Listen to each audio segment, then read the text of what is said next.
Initiating podcast download.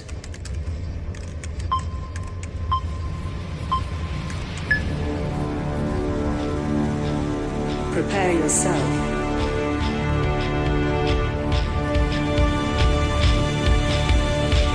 Put on your spandex. Lace up your boots.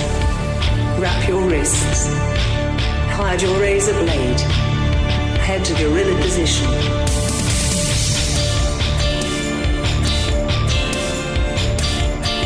Grease up your hair. Apply baby oil.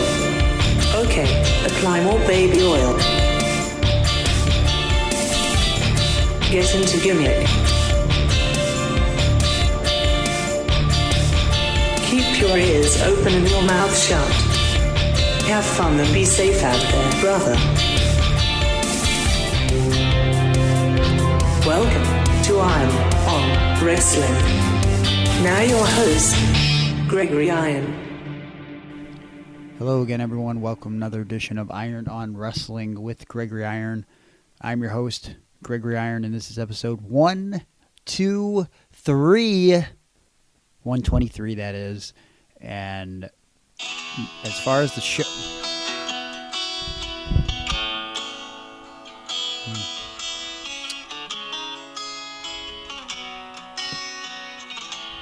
Okay. My name is Luca. I live on the second floor. I live upstairs from you. Yes, I think you've seen me before. What? If you hear something late at night, some kind of trouble, some kind of fight, just don't ask me what it was. Just don't ask me what it was. Just don't ask me what it was. Yes, I think I'm clumsy. Pardon the interruption. Uh-huh. It's Aaron Bauer in the house. Hi. How are you? I'm not really sure. I don't know what we're doing on the show today, really. Oh, I like this. We're just going to wing it. Because, well... It's like The Rock used to say. Just wing it. That's not what he said. That's not what he said. No. What was his catchphrase? Anyways, yeah, I don't know what we're doing. Originally, the plans were, as has been happening most weeks because of my schedule, these shows really come together last second. And because of my weekend, which I'll get into in a little bit, I thought it was about time to really cover the Gathering of the Juggalos, my experience back in 2013, 2015, but then to get some other wrestlers' experiences from the Gathering of Juggalos. And I had a man reach out to me who probably knows more about the Gathering of Juggalos than anyone who's not named Violent J or Shaggy 2 Dope. And it's the man that participated in all 21 Gathering of the Juggalos. And that man is Man Pondo. He wrote me and said I was in all 21 of the Gathering of Juggalos. I'm kind of an expert on this thing. And I said, I think you're my man. Unfortunately, when I sent that message, as we record this today, Facebook and Instagram have been down. And from what I'm reading, it might have something to do with some sort of controversy on 60 Minutes or some shit about Facebook they're covering up their use of hate speech or some bullshit. I don't know what's going on. All I know is I could potentially lose all my photos from years of social media posting on Facebook and Instagram, and I'm not happy about that. But also, now I might actually have to call people, and I don't like that either. I just want to message people, and I don't have Madman Pondo's phone number, so I can't contact him. And so now we're just calling this in the ring, brother. What are we doing today? I don't know. Here, let me do something real quick. Okay. Let's just go through, like, current event type stuff. Sure. Here we go. Let's go help people customize and save with Liberty Mutual. Okay, so that you're playing a commercial. All Can right. you? What? Okay. Any chance you can edit that out? Nope.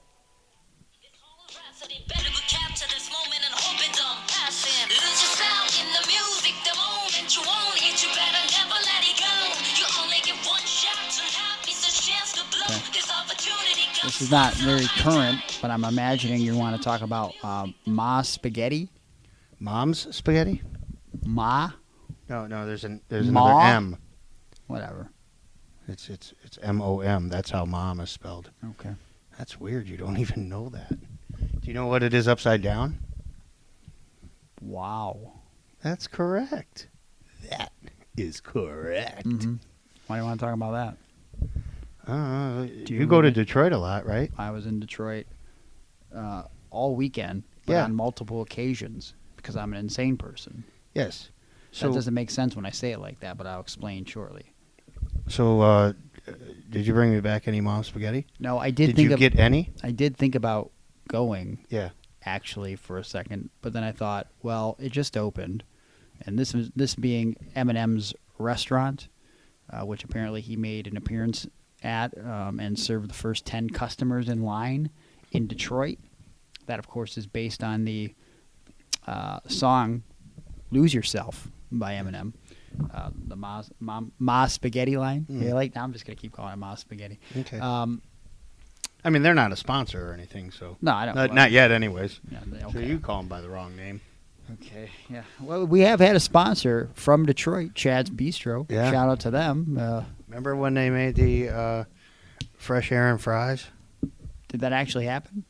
Well, they advertised one time, They had but it might have been a rib. They had an iron. Okay. They had an iron sandwich too, but they're not sponsored anymore, so fuck them. Yeah, I thought about going there, but I didn't have time. So let me tell you about my weekend, and you'll understand why I wanted to talk about the Gathering of Juggalos. So, I was booked in Detroit Saturday and Sunday. Mm-hmm. Saturday, I was going to be working for Ruthless Pro Wrestling. Uh-huh. All right, and they were co-promoting shows with ICW No Holds Barred, which are is very popular these days because of their matches with chains instead of ropes. Okay. Have you seen this? No. Okay, it's. I try not to watch wrestling anymore. Understandable. It's an interesting concept. I don't know if you should do it every show, but people are watching, so I guess it's working. But when you're thrown into the ropes, but they're chains. Yeah. Do you magically bounce back like you would on the cables or ropes in professional wrestling? So I didn't actually wrestle in the chains because I had standard ropes when I wrestled, but sometimes guys do try to bounce back, and it's awkward because it doesn't make any sense. It makes less sense than bouncing off of Barbed wire? Elastic rope. Well, Oh. yeah, well, barbed wire too, but I don't know. I don't think you should do it for every match and every show. Make it feel special, but whatever. That's neither here nor there. So I'm booked for the show, but when the promoter reached out to me, the promoter whose name is Chris, when he reached out to me, I shot him my price. We agreed to terms, but I told him I had 2 speaking engagements virtually for the cerebral palsy conference, which you could have actually listened to my speeches for free this weekend if you would have signed up on cerebralpalsyconference.org, which I hyped on my social media.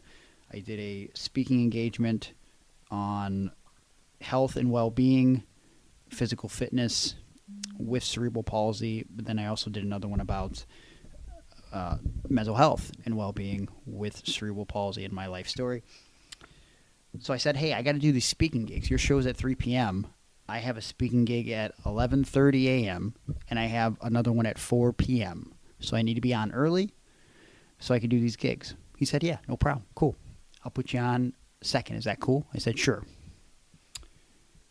What I didn't realize, going to the show, was that No Holds Barred and Ruthless Pro Wrestling were running in the middle of nowhere in Detroit, in the woods, essentially on someone's backyard property, Okay. like a big piece of land. And as soon as I started driving down this dirt road and then turned onto a gravel road, a narrow scary gravel road that looks much like somewhere in which you would die shortly after in a scary movie, I started to question what I'm doing with my life. Mm-hmm.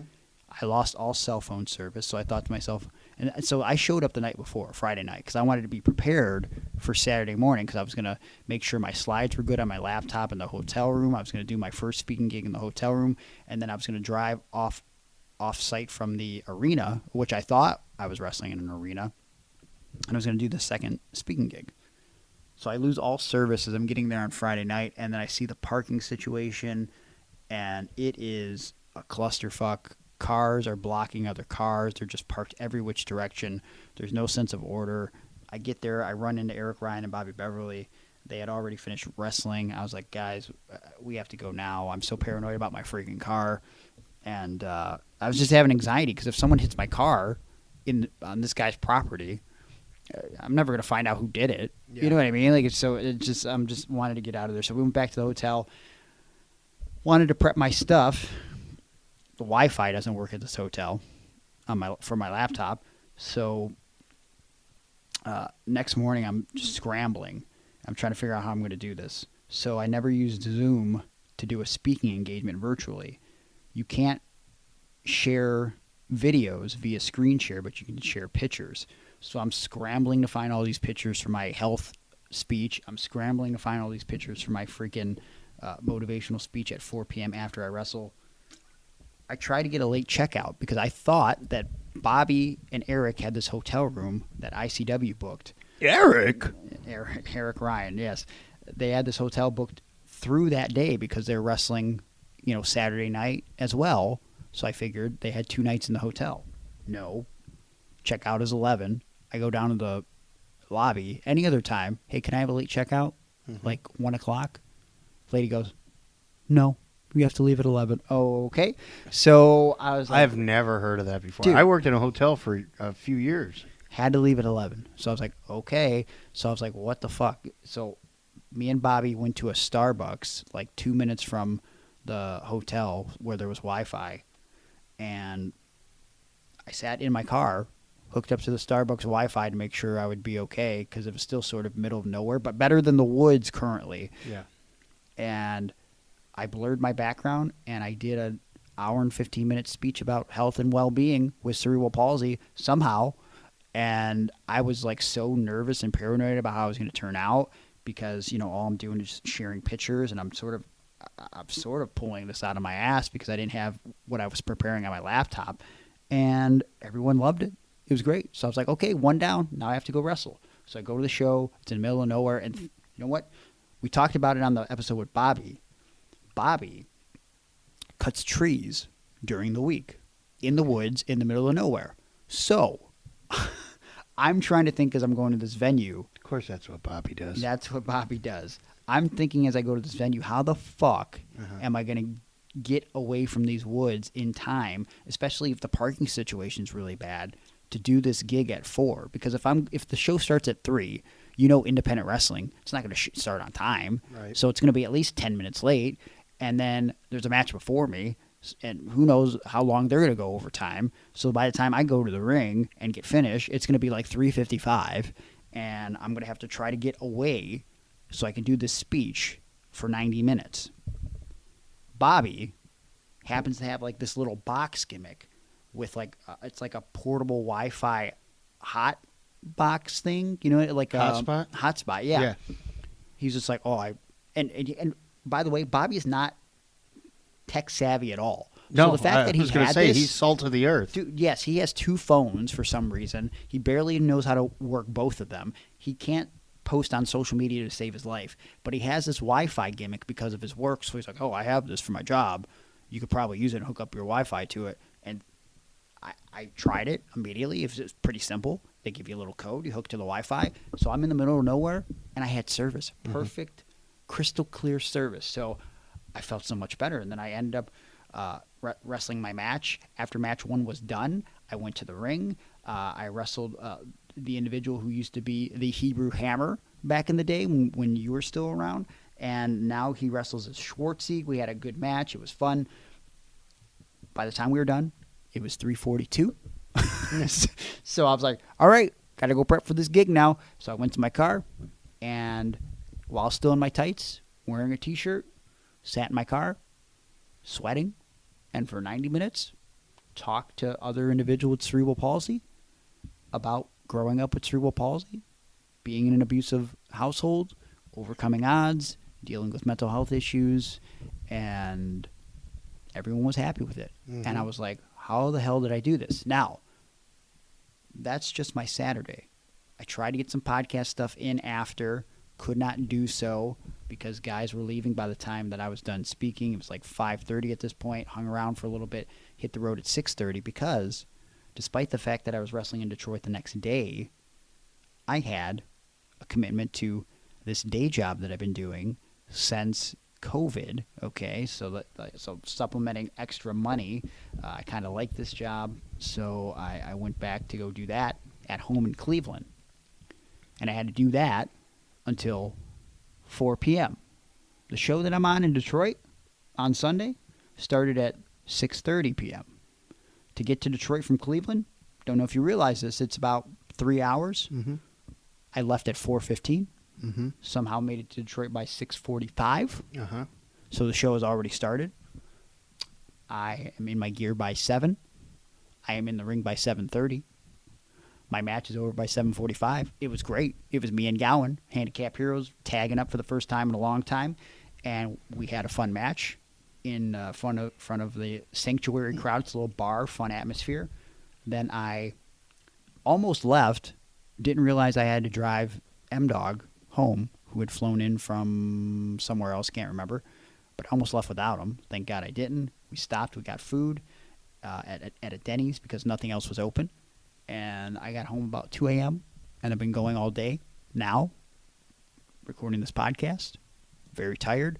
But that show on Saturday being in the middle of nowhere, while I had a good time, I appreciated the hospitality, gave me a lot of anxiety, and it reminded me of the Gathering of Juggalos, but like smaller and somehow, I don't want to say scarier, but there was something about it that I didn't feel the best about. Did you saw the movie Peanut Butter Falcon? I did. Okay, this is what I'm picturing. That's where kind of accurate. Was Jake the Snake was maybe involved, and yeah. That's the whole time you're talking. That's what I'm picturing. Yeah, and so like being there and like seeing people camp out and a lot of people dabbling in the drugs and alcohol, I thought to myself, boy, I really would like to talk about the Gathering of Juggalos finally and get some other perspectives on that. But because of the social media situation, not being able to contact certain people, I guess we'll hold off on that a little bit more. But I survived the weekend, but I don't know how I'm doing this.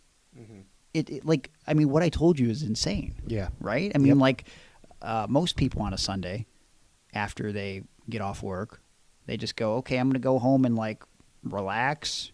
If you drink, they're going to crack open a beer, maybe eat a nice meal, watch some TV. I said, a little White Claw. Yeah, sure, if that's what you're into. And then I said, take a hit off the crack pipe, eat a cheeseburger.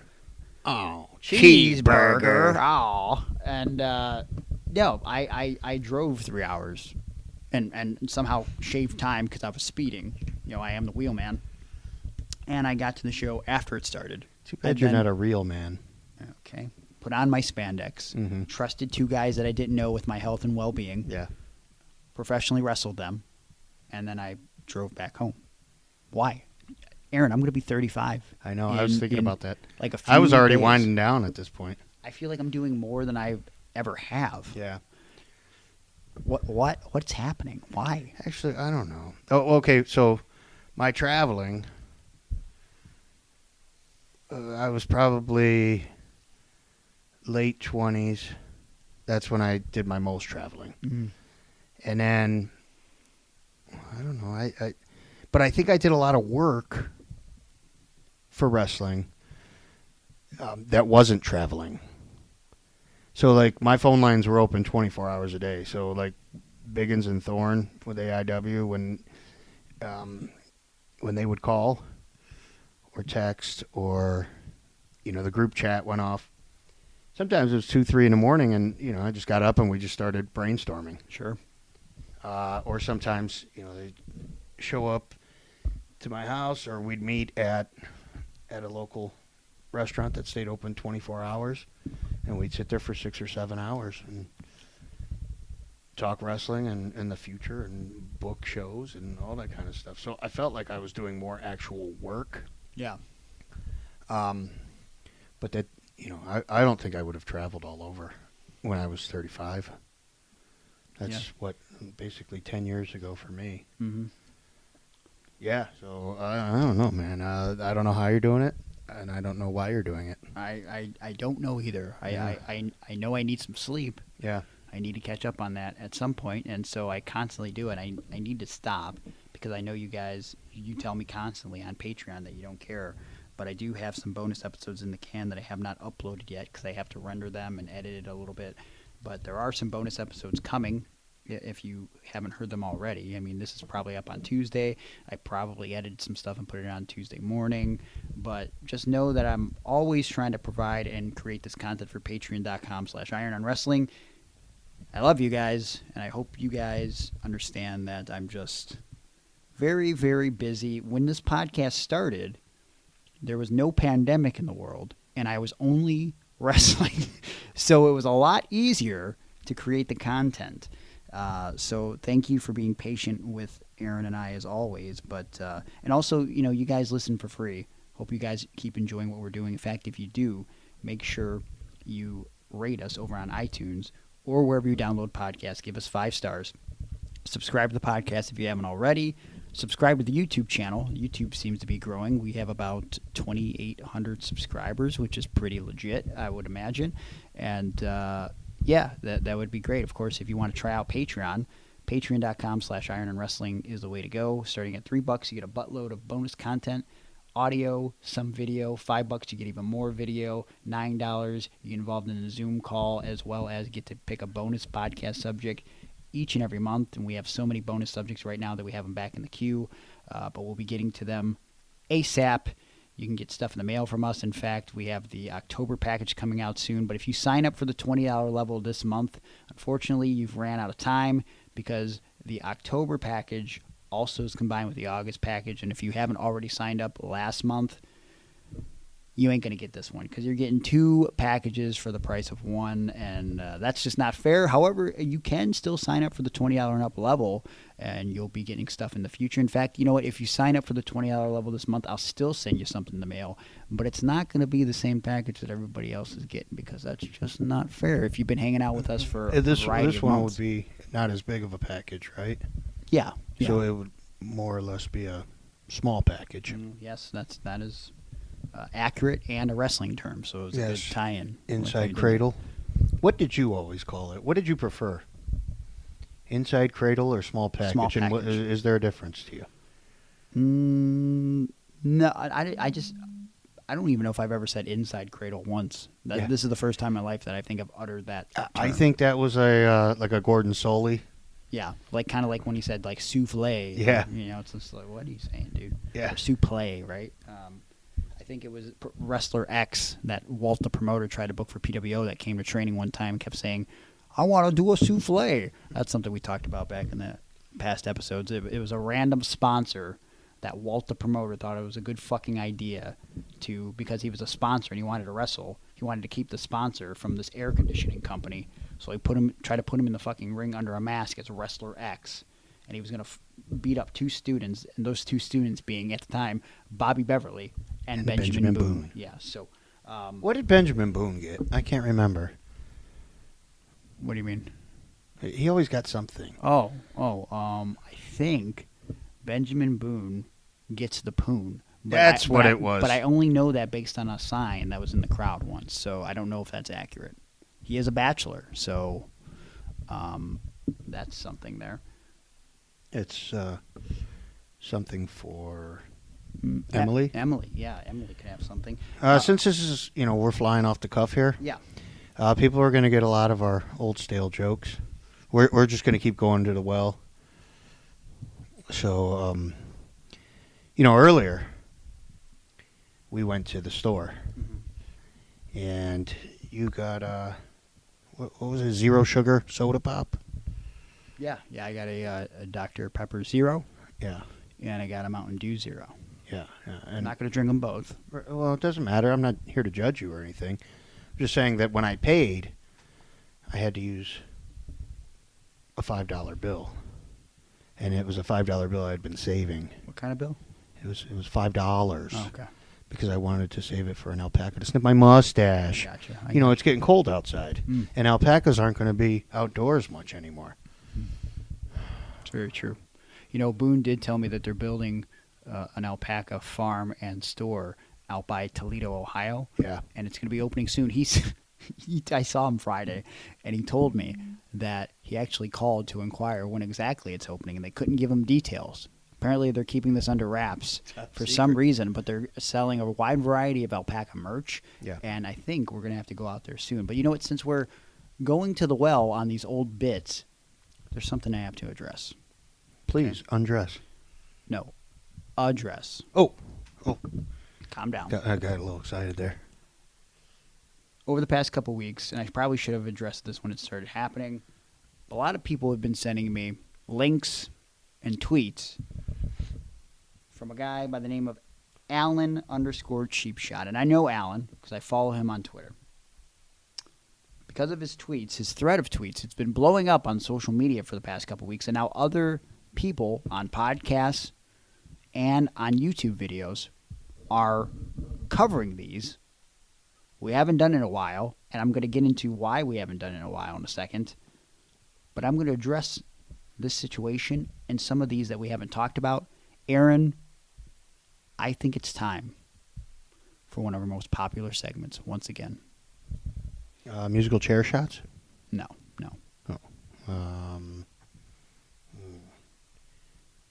WW erotic? Maybe one day. Okay. Aaron, it's time for the Hulk Hogan Live of the Week. Oh, Yeah. good call, brother. Bro, you're a fucking jabron, man. Who the fuck are you? Hulk, fuck, bro. Yo, why the fuck do you have to put me on the spot like this? I will tell you, I'm fucking Gregory, man. The Gregster, you fucking son of a bitch. Hulk Hogan alone. Just one spray and you bring you home. Just one spray and you're gone. Hulk Hogan alone. Woo! You like the smell of Hulk Hogan. You like the smell of Hulk Hogan. You like the smell of Hulk Hogan. Hulk Hogan alone. Yeah, the Hulk Hogan Live of the Week is back. And it's because, listen, it's not that I wasn't going to do any more Hulk Hogan Lives. Because, quite frankly, the Hulk Hogan Live of the Week is probably the best thing on the show for me. It's the funnest thing that we've done. Yeah. Actually, when we started the podcast, I don't know if I've ever said this. Yep. My idea was to do a whole episode of Hulk Hogan Lives.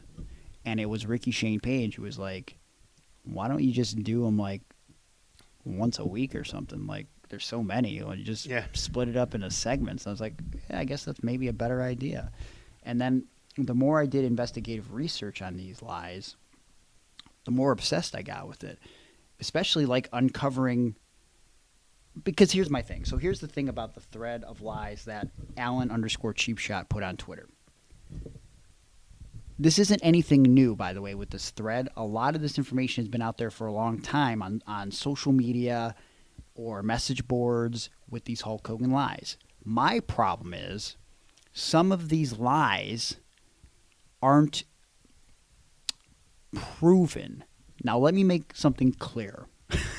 It doesn't mean that I don't think that Hulk Hogan never said these things, because I definitely think he has. But I cannot find the source material in which these lies came from. Therefore, I don't know if I can come on the show and be like, here's the Hulk Hogan lie of the week, because, again, let me point out, this is getting popular today. We've been doing Hulk Hogan lies on the show for 2 years. And so we did it first. I just want to put it out there. We've been doing it first and consistently before this shit started happening. But the point of the Hulk Hogan lie is to say the lie and then dispel the lie with the truth, right?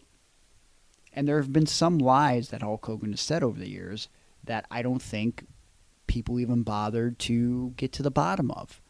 And Aaron, I'd like to think that there were some lies that we talked about on the show that not only I got to the bottom of, but in some cases found out some lies that I thought were lies that weren't actually lies, like Mike Tyson and Hulk Hogan on Arsenio back in 1991. Okay, You put a hell of a lot of work into that, too. I did. Yeah. I did so much work, and if you guys don't remember, that went viral back in February when a guy came to me on Twitter and said, "Hey, I have this footage," and I said, "Give me that footage because I've been searching for it for a year."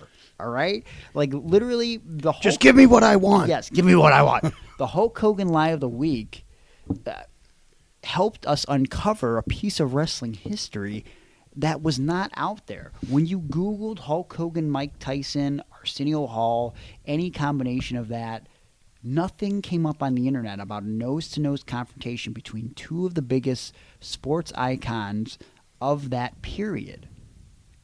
And because of the Hulk Hogan Lie of the Week in this podcast, that now exists. So, to go back to this thread, what I'm going to do today is I'm not going to dispel these Hulk Hogan lies. What I'm going to do is I'm going to address the lies that are in this thread that I haven't been able to find the source material for. Again, it does not mean that Hulk Hogan didn't say these things. I believe that Hulk Hogan most definitely said this bullshit that I'm about to read. But I just don't know But you can't prove it. where the stories came Yeah. from. Yeah. So here we go. Let's read the first lie that I cannot prove from Hulk Hogan. Hulk Hogan starred in Mr. Nanny and Santa with Muscles, which is a fact. But Hulk Hogan claimed he rewrote both scripts entirely, only to have his writing credits stolen from him by the Dastardly Writers Guild. Do you believe this, Aaron?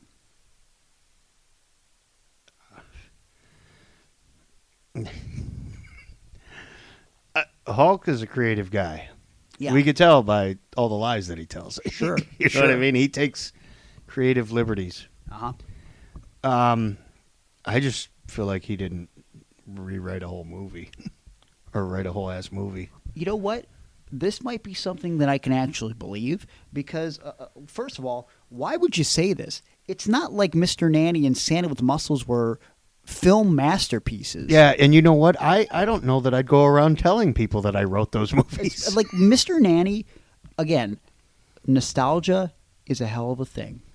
I don't think Mr. Nanny is that bad. It's not good. Let's make that clear. I did see it for my birthday in the theater back in 1993. I still think that I didn't even know that had a theatrical release. It did. It sure did. I still think the best Hulk Hogan movie is Suburban Commando, and we're actually coming up on the 30th anniversary this month since that movie was released. But that's a whole nother story. But why would Hulk Hogan claim? Like, he's essentially saying that Mr. Nanny and Santa with Muscles were even worse than what they turned out being. And that he himself rewrote the films and made them better. Santa with Muscles How bad were these movies?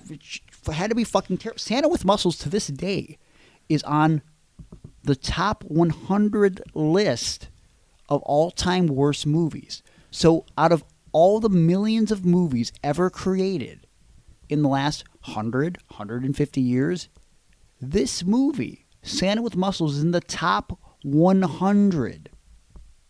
It's got to be probably, arguably, the worst Christmas movie of all time. Even worse than that piece of shit you showed me last year with Goldberg, where he killed people as Santa. Santa's Slave. Not that bad. Not that bad of a What? film. I don't remember it being good at all. Not that bad of a film. Well, because, you see, we were listening to it without the sound on, and we were doing commentary. If you actually watch it with the sound on, it's not that bad. Have you ever heard Goldberg speak? There's no way that was a good movie. It's not a bad movie. I would rank Santa with Muscles as far as Christmas movies among the worst movies alongside of A Christmas Story 2, starring Daniel Stern. Did you know that was a thing? I vaguely remember that. Came out in like 2012. It's supposed to be Yeah. a sequel to the original, Right. but Daniel Stern plays the old man, and they have a different Ralph. Obviously, they have a different Ralph. Dude, I didn't even like the first one. And I know that's maybe a hot take. A lot of people, that's their favorite Christmas movie. Oh, and it was filmed right here in Cleveland. Yeah. Why do you have a speech impediment when you say that? That's just my voice Okay. sometimes at puberty. I don't hate A Christmas Story, but I do feel like, again, this might be controversial. I'm on your side with this. I do feel like it's a bit overrated. Of all the Christmas movies to play repeatedly on Christmas, Yeah. like that's the one you choose. I don't know, and maybe that's what makes it worse for me. Yeah. It's like because I know so many people that just play it 24 hours on Christmas, and it's like, can you fucking play something else, please? You know what? That's how I feel about that piece of shit. It's a Wonderful Life. I don't mind It's a Wonderful Life. Come on. I like It's a Wonderful Life. time an angel gets his wings, It's a bell wings. Yeah, okay. Again, why is that the voice you're doing? I don't understand. Puberty. I'm going through it right now. I know. Why are we talking Christmas movies? It's not even that time of the year. But I guess Santa. Well, you brought it up, you son of a bitch. Whatever. But A Christmas Story 2 is terrible, but also among the worst Christmas movies of all time. I'd have to say Jingle All the Way 2. We've talked about this before on the Yeah, show. Fucking yeah. Larry the Cable Guy and Santino Marella. I didn't like the original. Okay, I know that's one of your favorites. Yeah, I'm sorry. That might be my favorite, actually. Yeah. You piece of shit. Elf. That's a real Christmas movie. Elf is a great Christmas movie, yes. I agree with that. Fred Claus. I still are haven't watched that. All right, we'll do it. Yeah, we'll watch it together I did buy it for $1. Are you on spending the Blu-ray. night tonight? I'm not spending the night tonight, no. God, I bought candles. It's unnecessary. Okay, let's read another Hulk Hogan lie that we cannot dispel here. Hold on one second. Let me see the next one. Okay, the next Hulk Hogan lie that we cannot prove, but Hulk Hogan probably did say. Aaron, I don't think you're ready for this one, man. You don't think I'm ready for this jelly? No.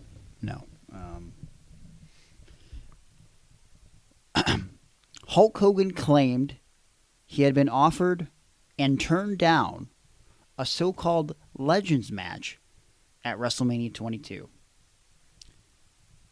Are you ready for the alleged match?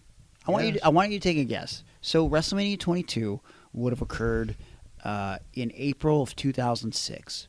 So what do you think would have been a big-time drawing Legends match for WrestleMania 22? It also featured, of course, John Cena versus Triple H. You had Rey Mysterio versus Kurt Angle versus Randy Orton.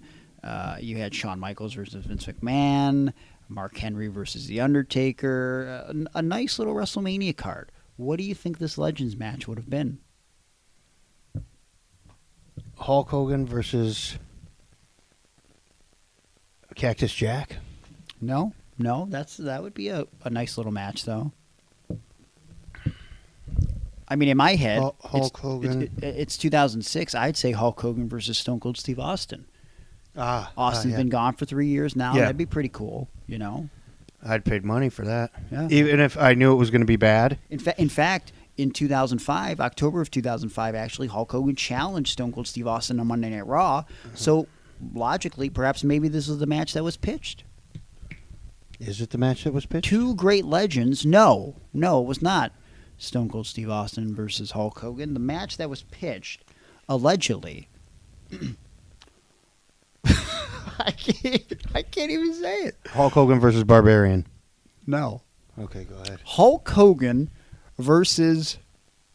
I want you to look up into the lights, Aaron, at this one. Greg the Hammer Valentine. This is the match that Hulk Hogan claimed was pitched for WrestleMania in 2006. Yeah. Well, Valentine, a former Intercontinental Champion, a former Tag Team Champion, True. a former United States Tag Team Champion with Terry Taylor. I think more important in this scenario, friend of Hulk Hogan, who around that same time ended up going on the Hulk Hogan and Friends live show tour. Do you remember that at all? Yes. It was like him and Valentine and Honky Tonk Man and Was that the one where they were overseas and he wrestled Flair a couple times? that was the Australian tour. Oh, okay. This was a series of live shows that they did where they would just sit and tell stories Oh, in front of crowds. Yes, Yeah. okay. So, yeah, real sad that we did not get Hogan versus Valentine. What do you think the finish of that match would have been? I mean, because I Hulk had stopped doing the leg drop by then, probably, I believe.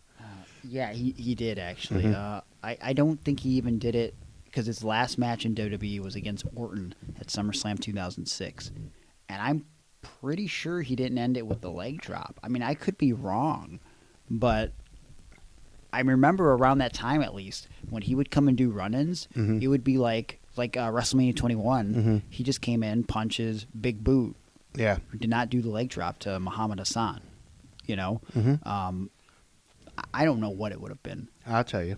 Okay, please give it to me. Sleeper hold. Oh, I'm sure that match would have put a lot of people to sleep. Well, Valentine would have been sleeping for sure. Okay, Just yeah. like he did through the shoot interview. He did. Yes, the PWO shoot interview. Just wore sunglasses with Brutus. But Brutus got a call from the Hulk that day. So we could easily go for the Brutus Beefcake Lie of the Week, too. Oh yeah, well, like I've been thinking about this.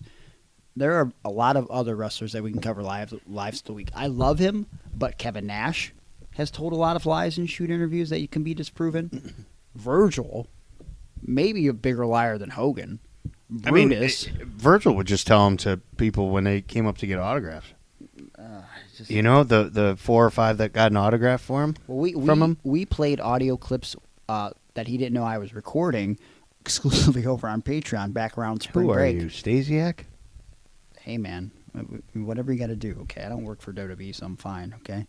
He ended up getting his job back anyway, so who cares? Virgil? No, Stasiak. Oh. He got fired in 99 for that. They brought him back in 2001, so obviously whatever he did was not that bad. Yeah. Whatever. But speaking of Hogan's friends, here's another lie that he claimed, apparently, that I cannot prove that he actually said, but I don't discount that this was a real thing that Hulk Hogan once said. He claimed in an interview that he came up with the idea for the NWO. That sort of preposterous, but he says that he wanted it to be the following members. It would have been, of course, Hulk Hogan as the leader.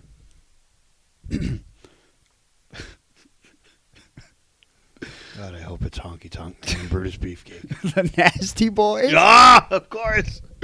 And the Booty Man. Yes. That would have been the NWO if Hulk Hogan had his way. Now, do you think that the NWO would have stood the test of time like it has had we replaced Nash and Hall with the Nasties and Brother Brudai? Yeah.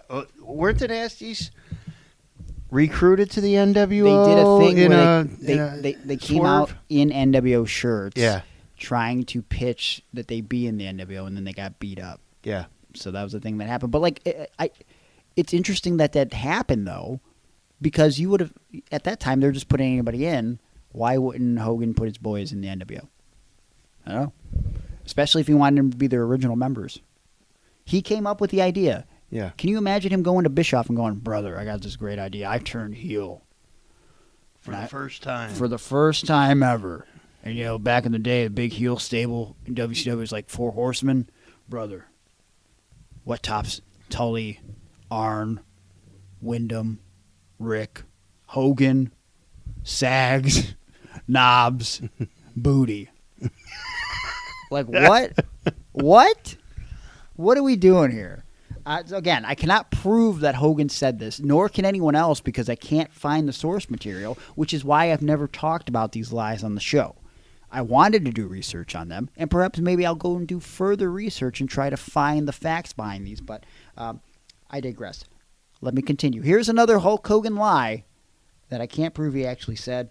Hulk Hogan claimed he was blackballed from Hollywood. Why? Well, he turned down a gay producer's advances in the 80s, and he was blackballed. Yeah. Now, I can't prove that he said this, But if he did, a lot of holes in that claim, seeing as he didn't do his first movie until 1989, and also he went on to do several movies after that. He did a movie earlier than 89, Well, right? yeah, his first movie on its own. Okay. Rocky III is the first one. Okay, yeah, that's the one I was in thinking of. 85. Yeah. But So what year was he saying that this gay producer in came the, up to? in the 1980s. Yeah. This happened. Yeah, I could see it happening, though. I mean, you hear stories all the time. I won't say that that's a lie at all. I could see that happening. Listen- You've heard, we've all heard hundreds and thousands of stories of, like, those Corey dudes, yeah. Corey Haim and Corey Feldman, Mm-hmm. and they were just getting molested left and right or something. Sure. And they were big in the 80s. Yeah, but he said he was blackballed. He being Hogan. Yeah. I mean, have you ever heard of anybody being blackballed and then still doing feature-length films after that? From what I understand, that the young kids back then, they did not turn down the advances. You know, that Brooke Shields got her first role in a movie when she was 10 and she was nude.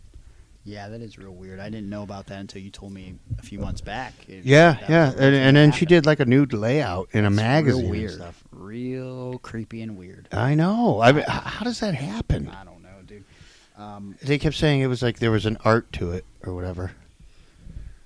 This is another lie. I believe this is in one of Hogan's books.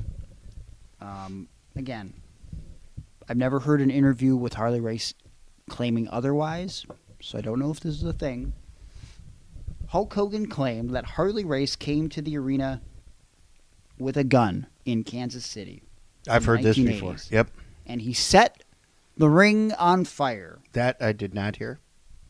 And then, when he ran into Hogan, he shook his hand, thanked him for all he had done for wrestling, and asked for a job with the WWF. That is I heard the gun thing before, and I heard, Yeah. Hogan was like, okay, brother, or whatever. Yeah, and- nope. That he did brother him, but Yeah. not before Harley set fire to the ring. Okay. Now, do you think like the match with Undertaker and Kane? the Inferno match? Yeah, or the one that they just covered on Dark Side of the Ring, the classic with Onita and Sabu and the Sheik. Did you see that episode? at all? No, when would that air? It just aired last Thursday. All right, so I can check it out like tonight or tomorrow on Yeah. YouTube probably or something. Or I can find it if I search hard enough, right? I don't want to say that it's on Daily Motion, but might be on Daily. That Daily Motion is kind of like the underground YouTube. Yeah. Yeah, okay, I know it. I know it. But sort of like that. So Harley set fire to the ring. Vince McMahon apparently did nothing about this, and then he gave Harley a job. So crazy, crazy how that worked. Let's see if there's any more lies in this thread that we don't know for sure if it was said, but or done, but we can't prove it. He said in an interview that he used to be 6'9", but now after his back and knee surgeries, he's only 6'4". Yeah, I could definitely see that being true. I don't know that he was ever 6'9". I don't. Well, I mean, he was always billed as like 6'8". I've never seen him billed 6'9". I heard from his own mouth. He used to say on that tape for the Hulk Hogan workout, when you put that little cassette into your little tape recorder or whatever they called them back then. Yeah.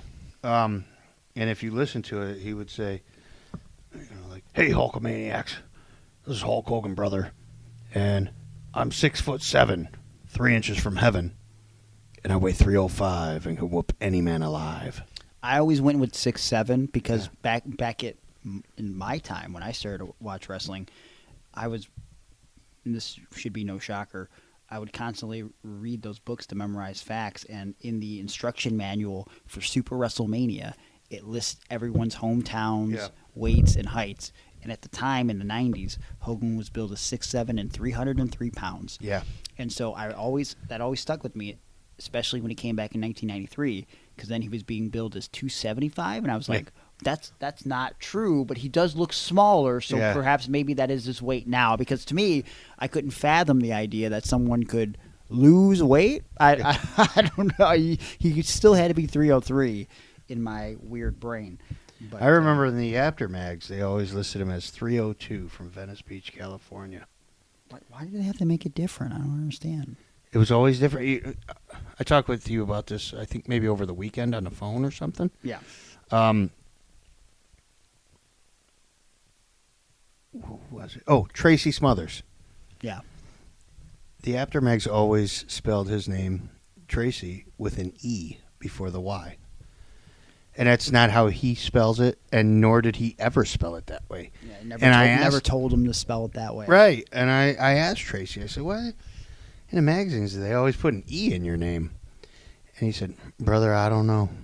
They just put my name in the magazine, man. So ridiculous. Same thing with Bret Hart. 2 T's. Oh, yeah. But Well, we got to get some of those After Mags and just go through them one episode. Well, we'll get to that in a little bit, but maybe they go and see. I think PWI's thing is, or was, that they would, if they saw it spelled a certain way the first time, even if it was an error, I think they kept it that way. Because if you look at Bret when he went to the WWF, it was Brett when he started. Yeah, and so they're just like, "Yep, this is how we spell it. No changes, no corrections." So very strange. Now, I want to address something that Alan _Cheapshot put in his Hulk Hogan lie thread that I'm going to disprove. We actually talked about this on the show before. Alan wrote that Hulk Hogan once claimed he was banned from Letterman because he stopped Letterman from hitting on Linda Hogan. This is something that Hogan claimed on Chris Jericho's podcast, by the way. Alan follows that up by saying, Hogan has appeared on Letterman many times. Alan, I love you, buddy. You do good stuff on Twitter. Your thread really blew up. But Hogan actually has never appeared on David Letterman. Now, I don't believe that Hogan threatened Letterman as he claimed. And also we talked about his timeline in that lie was incorrect on that previous episode where we covered it. He said that he told Letterman off back in the mid-'80s while Linda was pregnant. Linda was not pregnant at that time with Brooke, so it's false. But he has never been on David Letterman. So, maybe that's why. Unless someone can show me footage that he was on David Letterman, it didn't happen. It doesn't exist. It's too bad. Yeah.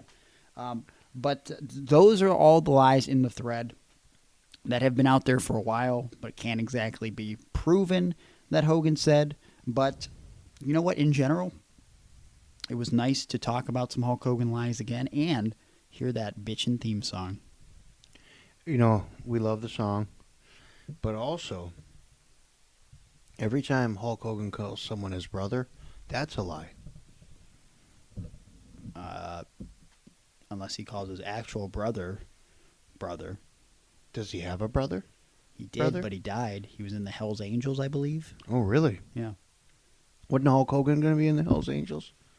Actually, I guess before we end the Hulk Hogan Lie of the Week segment, I think in the thread somewhere here. Let me find it.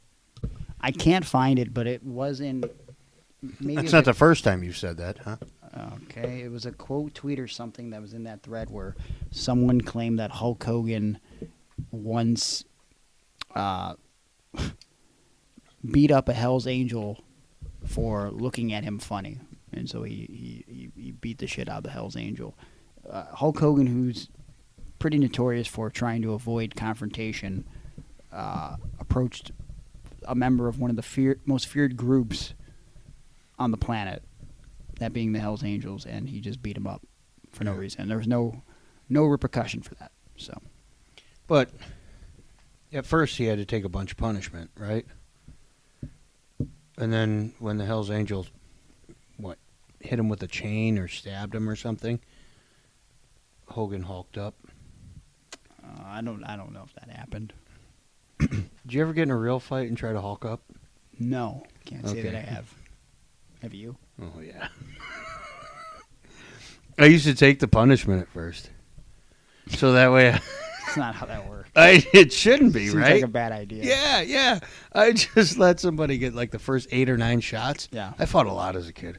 And then I'd start hulking up, moving the arms. You know what? It's not as ridiculous as it sounds because actually, obviously, I never called it hulking up, but when I used to beat up my little brother Mike, who was only a year younger than me, I'd like beat him up a little bit, like smack him around, like kick him, punch him, or whatever, and he'd go down and cry. Yeah. But then, like 2 minutes later, you know, he would always and like get up, and he would like come run at me, and like when that would happen, I'd be like, oh fuck, and I would run away from him because you know, like that was it, miking up. Yeah. You know, he was miking up on me, so I was like, I can't. No, you don't want to mess with him when he's miking up, and it never really hurt me, but I tried to avoid it because it's like I already beat him up. It should be over. He was crying, but it wasn't. He would mic up. So yeah, but listen, we talked enough about Hulk Hogan for 1 week. Hulk Hogan Lie of the Week. I think I'm going to bring it back, and we're going to do this a little bit more often because it was too much fun. But do you have a Hulk Hogan lie? Do you want me to talk about one that we can actually prove wrong? Well, send it my way at Iron on Wrestling on social media, on Twitter, on Facebook, assuming it's working, on Instagram, assuming that's working. Let us know what Hulk Hogan lies you want to hear. Or, you know, if you have another wrestler that you want us to start talking about with lies, Virgil, Nash, maybe, Brutus Beefcake, let's start talking about those lies and disproving them. That's what we want to do on the show. We want to have fun. We want to do different things. We want to have segments. You know, we love doing the segments here on the show. That's what we're all about. And you know what? We're pulling this episode out of our ass because why not? Why not, Aaron? There's no reason why not. But I love it. You know what? I got to be honest with you. Well, this will be a first. I'm more honest than Hogan. Okay. Okay. But I'm scared. You are. I'm very scared. It's It's getting close to Halloween. it's It's October. yeah. It's Days are getting shorter. Nights are getting longer. spooky. You know, Do you do haunted houses? I do, but I'm a little terrified. That's not what you're afraid of? Haunted houses? I'm afraid. What are you talking about? I'm afraid. What are you scared of? I'll be there for you. I'll hold your hand. The left hand. I'm scared. I won't touch that right one because that one scares me. It's contagious. There are a lot of things that I'm afraid of, Mhm. but the thing that I fear most Mhm. is hair on my balls. I thought you were going to say losing your hair. Okay, we're not going to talk about that, you son of a bitch. Oh, sorry. I fear hair on my balls, but there's a hero in this horror film known as my testicles. And I don't want to say that as if my testicles are weird and mutilated and handicapped like my right side of my body. It's a very nice set of balls. The right one, it's not. The right nut is not, deformed. It not at a glance. I have never bothered to measure them to see if there's a visible size difference. Hold on, I got it. No, it's fine. I It's have fine. a tape measure. I don't have to be scared of hairy balls anymore because I've got Manscaped. Harry Balls seems like that would have been like an indie wrestler. Someone that CWA would have created. Yeah. The team with Alcoholic. And Lixie Sack. Yes. But hairy balls are no longer a fear of mine with Manscaped. And, of course, the Lawnmower 4.0 trimmer, which, of course, is one of the best products that Manscaped has to offer. And you can not only use it around the spooky time of the year, but all year long. It's okay to use Manscaped and keep those balls in check. This 4th generation trimmer features a cutting-edge ceramic blade to reduce grooming accidents thanks to their advanced skin-safe technology. So you're not going to Frankenstein your balls when you're using the Lawnmower 4.0, Aaron. I got to tell you, this past week, this past weekend, major thunderstorms here in the CLE. Oh, God, I hear some thunder right now in the back. Yeah, Oh, yeah. God, it's scary. Okay. The power doesn't go out. Well, the power did go out this weekend. Oh, no. You were in Detroit. You were experiencing the D. It was very cold in the D. Yeah. Well, I'll tell you what. The power went out here. And you know me. I don't know where my flashlights are. Sure. Some of them don't even have batteries. Some of them I had to take the batteries out of last week so that we could record the podcast because you forgot the batteries that you had bought or lost the batteries or something. Yeah. Okay. So I go to grab the flashlight. I got nothing. I go to grab the backup flashlight. I can't find where it is. What the fuck did I do with it? I don't know. Is it upstairs in the kids' room? I can't see. All the power's out. What came through in the clutch? I'm going to take a wild guess, and I'm going to say the Lawnmower 4.0 and its 4000K LED spotlight. You're damn right. And that got me through the night. I kept it on. You know why it got me through the night? Because the electricity was back on in 80 minutes. Wow, well, I mean, that's plenty of time because the battery power lasts around the same amount of time. Yeah, I think we got 90 out of it. Yeah. So, and I had just charged it because I always want my lawnmower to be in proper working order. Sure, but even in the dark, things still go bump in the night. But when it comes to using a Lawnmower 4.0, you don't have to worry about any bumps, nicks, snags, cuts. Your balls aren't going to look mangled and twisted and cut up like Jason's face without the mask. I mean, that was an ugly little kid. What about Fred? Fred? Yeah. Fred Krueger? Yes. Oh, God. He's burnt up like a weenie, and his name is Fred. That's Do you remember that song? Yes, I do. But I don't want my wiener to look like Fred. Right. You want it to look healthy. Sure. Yeah, well so- groomed, finely trimmed. And we all know that 70% of mates do prefer a finely groomed man. So what are you waiting for? You should go try out the Lawnmower 4.0. In fact, maybe perhaps you should even try the Weed Whacker if you want to trim those unsightly nose hairs and ear hairs. And perhaps maybe invest in the Performance Package where you can get the ball deodorant, the crop reviver, and the toner. They're always offering free gifts like the Performance boxer briefs that come up with it and the Shed travel bag. So what are you waiting for? Manscaped.com is where you want to go this holiday season and pick up your products using promo code PARDON. That's PARDON, PARDON. You'll save 20% off and you'll get free shipping. Oh, who said that? That was me just trying to do a spooky voice. It was not good. I wish everyone could I had no idea where. I wish you could see Aaron's face right now. I was looking at Greg like, what happened to the segment here? What happened to the spot? That's my evil laugh, too. That's the worst evil laugh. You would have never made a good $1 million man. You sound like Nikolai Volkov. Oh, it's getting real freaky with these savings over at Manscaped.com. Promo code PARDON, PARDON. You know what I'm going to do this year? What's that? I'm going to get a pumpkin, and I'm gonna use Manscaped on it Okay. to cut out the eyes, to make it a jack-o'-lantern. I gotcha. Yeah. Sounds good. Okay. All right. Are we ready? I And then we'll post the pictures on Patreon. sounds good to me. All right. But make sure you go to Manscaped.com because it supports the show. All right. And you'll thank us. But more importantly, your balls will thank you. So now that we got one plug out of the way, I want to go on to a little something special for Patreon. My mic on? Yep. Yeah, your mic's on. Okay. Jesus, what's wrong with you? Well, a lot of times it's not on It's on. because you sabotage me when I go to No. urinize. That's not true. And today, when I urinize, it's going to be in your gas tank.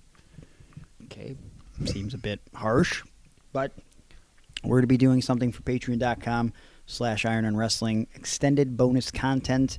We're going to be talking about some current events in pro wrestling exclusively for our Patreon members. So we're going to do that right here, right now. And a lot of people keep saying that wrestling, right now, it's a great time to be a wrestling fan. Mm-hmm.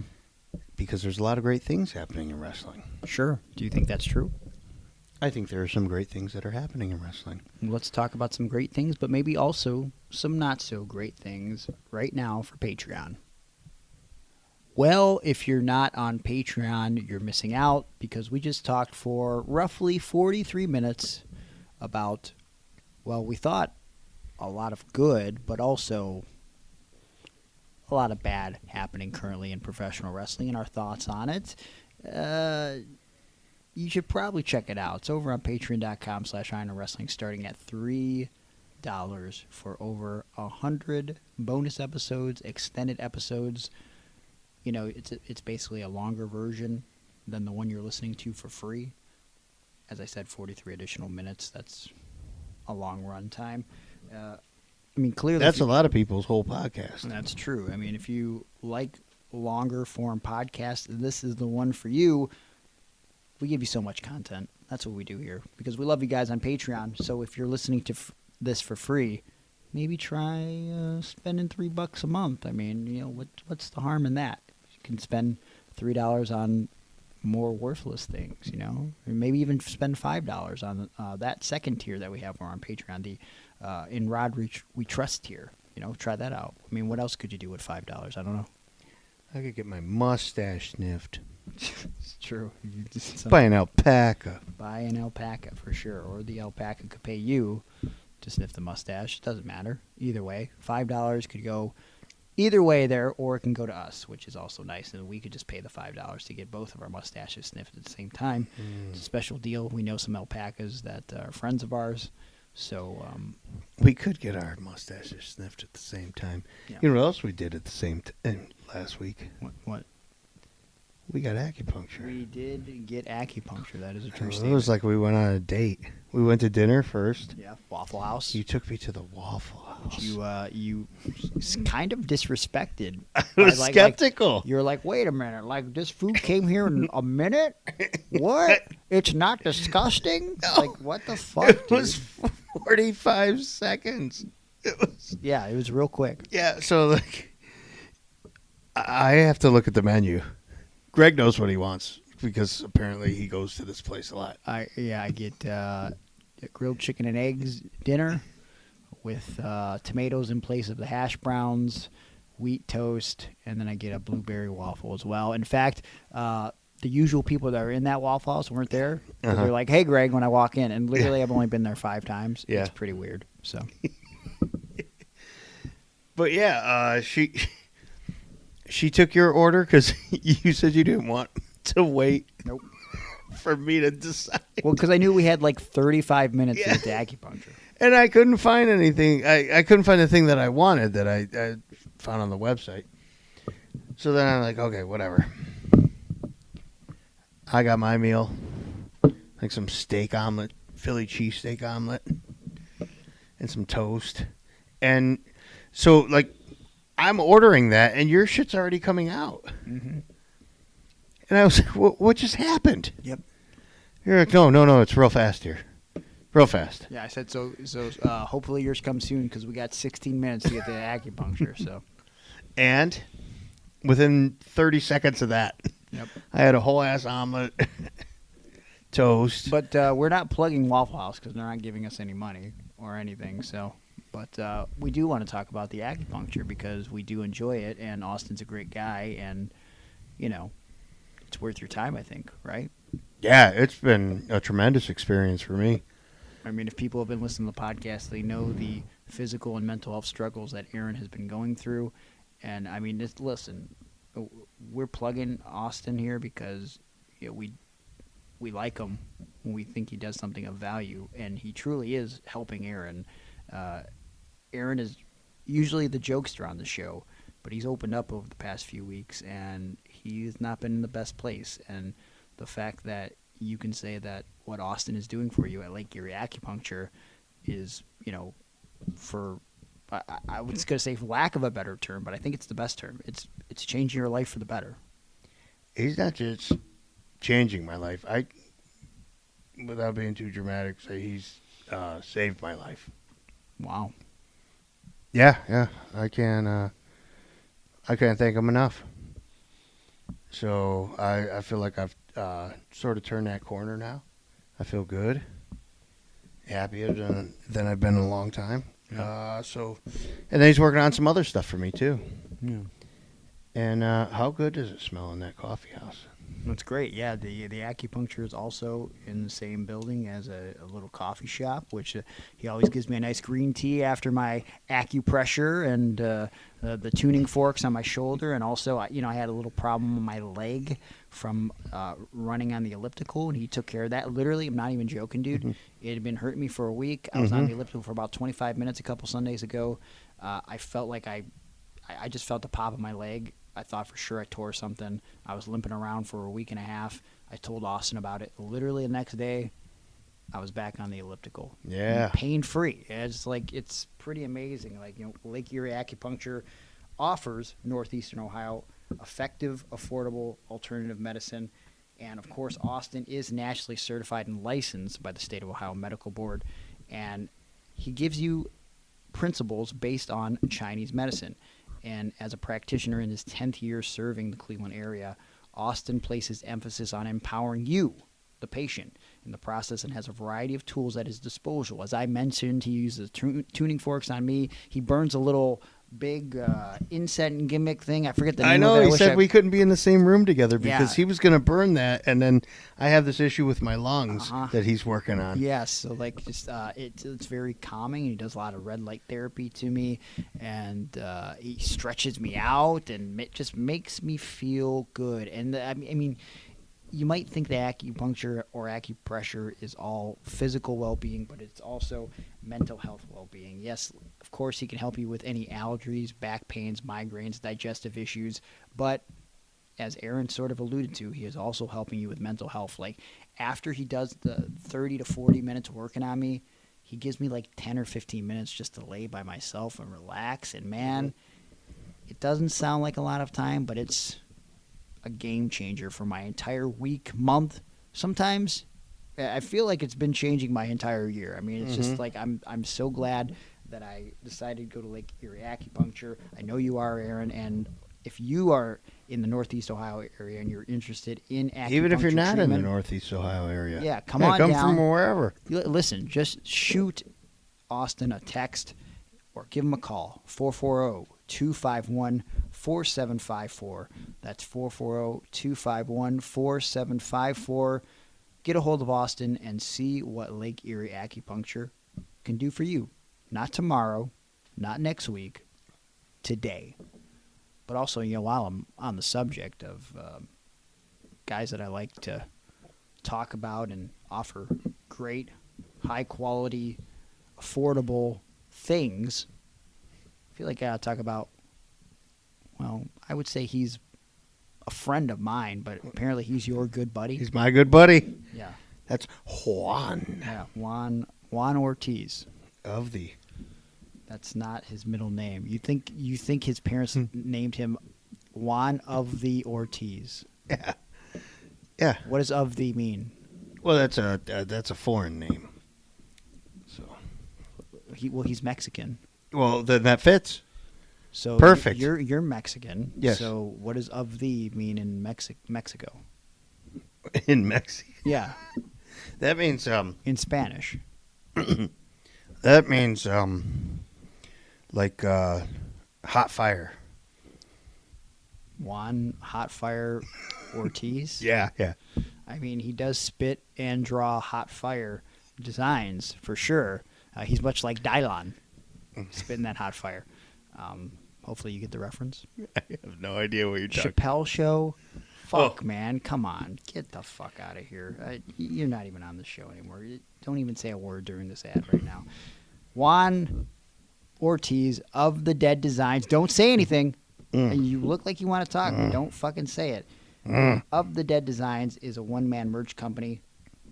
He creates merch for wrestlers from all walks of life. Oh. What? Nope. Pardon the interruption. Son of a bitch. I have to. Come on. All walks of life. Yeah. Does that mean humans? Yeah. And then animals? Animal from Legion of Doom. has So he shirt designs he from, could yeah. make a design for like a shirt on a cat. Yeah. Somehow avoided this for nearly an hour and a half. Kitty wants some merch from Hot Fire. He's also designed shirts for half man, half dinosaur, that being Luchasaurus, and Jungle Boy. Jurassic Express. Perhaps you've heard of them. You know who I have heard of? The Young Bucks. The Young Bucks. But he's never done merch for them, has he? He has. Oh, I mean, he has. And I knew is that. This is no lie. He's done a T-shirt or two for Hulk Hogan. The Hulkster? That's right, brother. And with over 15 years of experience, Juan can give you the artwork that you need in high quality, but also competitive prices that help you get more merch sales. Or, if you just want artwork for a friend or loved one or, I don't know, really any occasion, Juan can create that for you. In fact, did you have some sort of art design off the top of your head, Aaron, that you might want to get done? Perhaps a shirt, maybe a coffee mug, I don't know, a cooking apron of some sort. It could be anything, really. Yeah, I've been thinking about this one. Well, first, what's the design for? Well, that's what I'm talking to you about. Okay. Coffee mug. Coffee mug. All right. Yeah, So yeah. you're pouring your favorite hot brew into this. Perhaps it's hot fire. Mm-hmm. And what's going to be on that mug for all to see? Well, there's going to be clouds. Okay. Well, I like where you're going with this. Okay. Okay, good start. Fluffy. Mm-hmm. Mm-hmm. And then there's going to be somebody with their great aunt. Great aunt. Okay, well.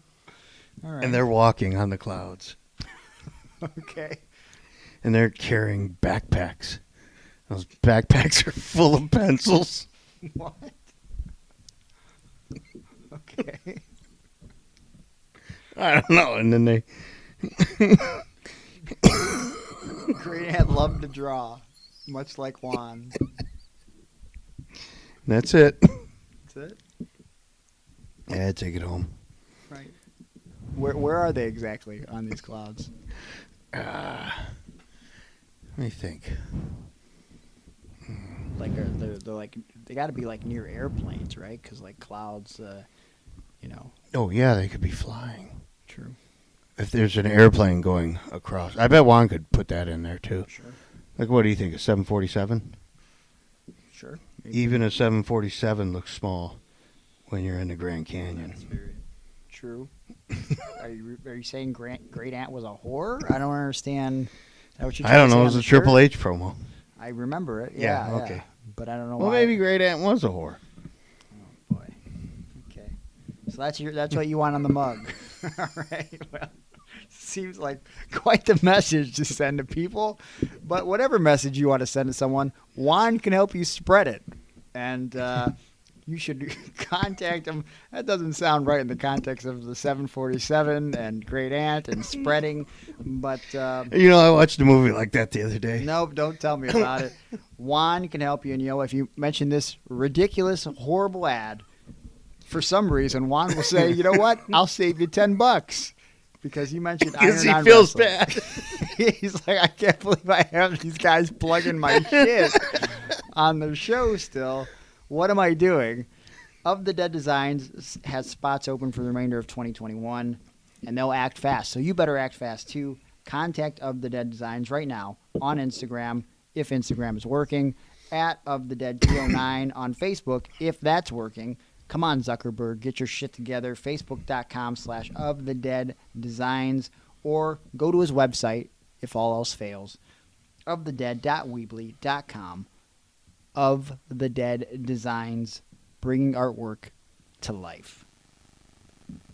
Now, next thing we're going to talk about, and this is probably what we're going to take it home with. We recently inherited a lot of very special wrestling merchandise from a longtime fan and friend of the show, a friend of mine as well too. One of the biggest supporters in Northeast Ohio when it comes to pro He's a wrestling. Facebook friend of mine. Yeah, mine too. A gentleman by the name of Mark Ryland. He's been a dedicated wrestling fan his whole life. And last time I saw Mark before we met up to get these wrestling items was a couple years ago at good old St. Rocco's Carnival in Cleveland. This was before a pandemic was happening. You were still allowed to go to carnivals. And remember, it was me, Johnny, Candace. We took a picture with Mark. And, Mark just had nothing but kind words for us. And just because he's seen us since we started wrestling. And so just Mark's always been a great dude. And he reached out to me on Facebook a few weeks back. And he goes, hey, I'm doing some remodeling in my house. And I need to get rid of my old wrestling magazines. And when I thought about getting rid of them, the first person that I thought to give these to was you, because I knew they'd go to a good home. And that's very flattering. Yeah. And so I was like, you know what, man? I will pick those up. And I kind of dragged my feet a little bit, and I kept forgetting, but I wanted to get them, and I have had this busy schedule, but it was in the back of my mind. We finally met up about a week ago, and I thought he had said it was a box of wrestling magazines. This man gave me 4 boxes of wrestling magazines, and it has been overwhelming because it's some magazines that I've never seen in person, but also these magazines, 95% of them are in perfect condition to the point where, like, there's some from the 80s that look like they just came off the store shelf. It's crazy. So I figured what we would do, because we have this influx of reading material, we needed to do a new segment. But before we do that, I wanted to talk a little bit about wrestling magazines, and we were sort of conversing about this off air. Apner mags and the WWF magazines, the WCW magazines as kids. Before social media, before reading on the internet, magazines were the thing to do. They were? This is the part where you talk. There you go. Yep. Yeah. Well, I loved, I had a subscription, WWF magazine, and when I was locked in an attic for all that time, that's the only thing I had to look forward to. Yes. Your mother, locking in an attic, playing Bryan Danielson's old independent wrestling theme. Thank God that's not The final countdown. what AEW has. Well, did you read the story? No. That they looked into it, and Europe wanted something like, I don't know, $500,000 to play it like 10 times in a year, and they're like, no thanks. No, we're not interested in Europe. We'll go with this other Flight of the... Like, what? What other fucking song do you have, Europe? You kidding There's me? no other sign. Exactly. You're Europe. What the fuck, man? Great hair, though. Yeah, I can't argue with that. So, where were we? You're talking about your love of wrestling magazines. How Oh, important they were yeah, to us yeah. as kids. So, like, that's what I had to look forward to. And then I graduated from the WWF magazine to my grandparents would take me every weekend. And Where'd your great aunt take you? Anywhere? Or yeah, was she too yeah. busy? She was drawing. Drawing all the men to her house, apparently. She's all the big men. Yeah. Anyways, continue. So they take me every weekend. I'd spend the night like Friday and Saturday, and we'd go to, like, we just drive for like hours on the weekend, and they would buy me a wrestling book or magazine every time I went on, this weekend adventure for me to read in the car. And I read these things from front to back. Yeah. All of them. Everything. Every article. I'd go back, read more. Different. I told you my favorite thing was to take like the most hated and the most loved wrestlers, or most popular, or whatever they called it, and act like that was a WrestleMania card. Whoever was most hated versus whoever was most popular. Those top 10 rankings in PWI I always really enjoyed. It helped me learn about other wrestlers and like some independent guys. Mm-hmm. But also, top 10s are always fun because it just, there's always argument about who should be where. And I started listening to Bill Apter's book, Is Wrestling Fixed? I Never Knew It Was Broken, over on Audible. And I found it funny that Bill would talk about how, because I think like because I've only been around it for this 15 years, right, on the inside, that only the wrestlers of this generation get pissed about, like, what people say on social media, or like, when they're in the PWI 500 and they're ranked low and they go cry about it. Bill talks about how that's always been a thing. Yeah. Like, and when they would get ranked in these top tens and they weren't high enough, guys like Ivan Putski would pull Bill aside and go, Bill, I wasn't ranked high enough this month. Vince has got some big plans for me. That being Vince Senior, he's like, so maybe I should be ranked a little higher next month. And it's just like, I just found that interesting that, like, even back then, it was that important to the guys that, like, they look good in these magazines, right? Because that was their social media. Yeah, that's how they got noticed. Yeah, a lot of them, like, I didn't know what the NWA was. Sure. I was only watching WWF, and all of a sudden I heard some kids at school talking about, did you watch wrestling? I was in 4th grade. Did you watch wrestling this weekend? And the other kid said, of course I did. He said, all right, man, what was your favorite match? And I chimed in, and I was like, Jake the Snake Roberts. He did the DDT. And then the kid said, what are you talking about? We like NWA. And I was like, what? There's something other than WWF? And, they were like, oh, the Four Horsemen beat down Dusty Rhodes this week. It was amazing. Yeah. Like, I don't even know what this is. And I tuned in one time, and it fucking sucked. Yeah. It was just people screaming. Are you talking about when they, like, slammed his arm in the car door or whatever? No. What, for WCW? No, NWA. NWA? Yeah, When no. Horseman beat up Dusty. Oh, I don't know. I didn't watch it. Oh. The kids at school were talking I got about you, it. 'cause that was pretty classy when they beat up Dusty. Yeah, I would have probably liked to have seen that. For sure. But whatever I saw, the show that I tried to tune into, it was just people screaming. Like, it wasn't like cool promos. They were like just yelling. Yeah. And I changed the channel and never looked back for, years until I saw NWA was on it Friday nights. Well, so the magazines really opened us up to other wrestling universes. And the one thing that I find interesting now looking back at it, and we learned this, if you didn't know already, but we sort of dug into this a little deeper when we had Colin Hunter from Kayfabe News on the show way back in one of the first episodes, because he used to write for PWI, and he would talk about how some of the stories were just straight up like them pretending that they were the wrestlers. So if you go back and look some of those round table discussions that they would have with certain wrestlers talking amongst each other, and then the writers like sort of being secretly in on the conversation or like peeking into the room to record some of the conversation. It's just them making up what the wrestler would say, but they would base it on the character, right? The character, but also Bill talks about in his book that they would.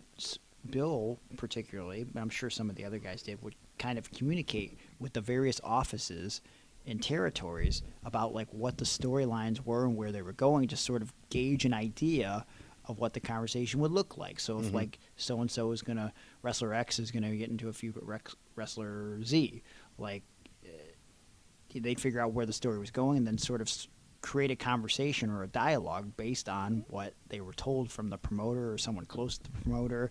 And it's just very interesting. And then, of course, back in the day, one of the big things was, again, before social media, where that's how your voice was heard, fan mail was incredibly important. And, like, getting your fan mail printed in a magazine, oh, my God, like, that would have been, like, the be-all, end-all. And, of course, like, I always wanted to get one of my drawings in the magazine, but that would never happen, ever, ever, ever.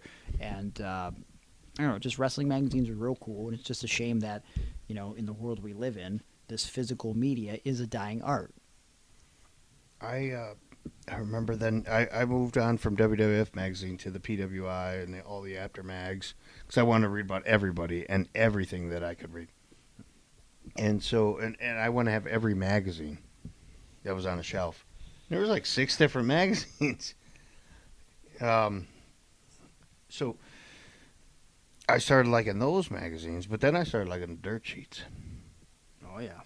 Yeah, once I found out there were dirt sheets, ooh. I could see how that would kind of kill the magazine for you. Yeah, well, it was like UFC, kind of did that for me with WWF and NWA for a while, or WCW, pro wrestling. Yeah. Well, also with the dirt sheets, though, they came out more frequently. Yeah. And the magazines were like 2 or Yeah, 3 they were months months behind, and then you were getting this one fresh every Friday. Yeah. Was what I got for the Torch, and then maybe Meltzer was the same, or Saturday or something like that.